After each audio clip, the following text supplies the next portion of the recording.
in horticulture we use the term right plant, right place, and that's a great expression to use, and it can help us make all sorts of good decisions. This can get complicated because we often have quite a large number of plants within a very confined space, and those spaces change as time goes through. So one of the ways in which we deal with this is we put plants into groups, and categorising plants is a really useful way of managing them because it helps us to understand what it is we're going to do with them. So for instance, we may have trees and shrubs and climbers. We may go by families, such as Rosaceae, like this rose, and that spirea down there, and the apple that's above it. Or it might be Liliaceae, such as these tail end of the daffodils and the bluebells. Or maybe Brassicaceae, such as this purple sprouting broccoli. Or sometimes we define things as being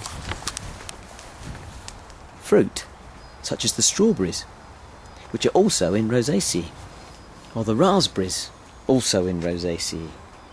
Or vegetables, the courgettes, and the broccoli, and the spinach.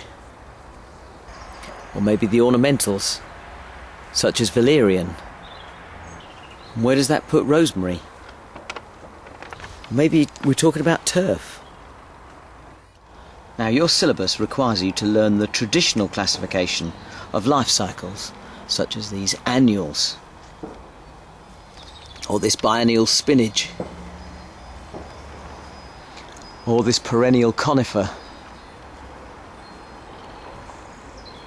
Now, this system is really good if you're growing crops, because when it comes to right plant, right place, we usually just choose one plant for one place, and that place is as even as we can make it.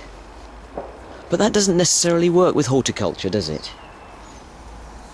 In horticulture we need to think much more ecologically about plants. Many plants in one space, but where all the other plants in the mix define the place.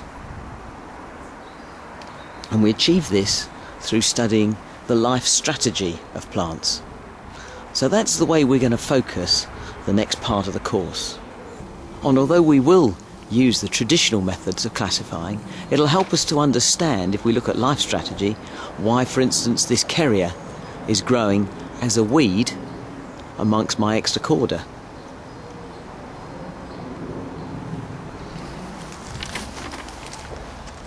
Why these primulas, which I planted on the edge of the extracorda, are now living in the middle of my lawn, but still on the edge of the extracorda. Why the hardy gerberas I put in this space down here have not come up this year.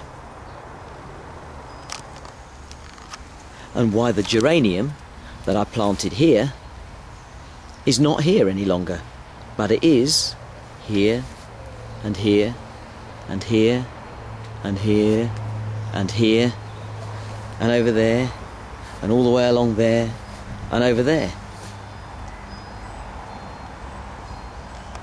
So in summary, we're going to be looking at plant life cycles so we can see why some of them do what they're supposed to do and others don't.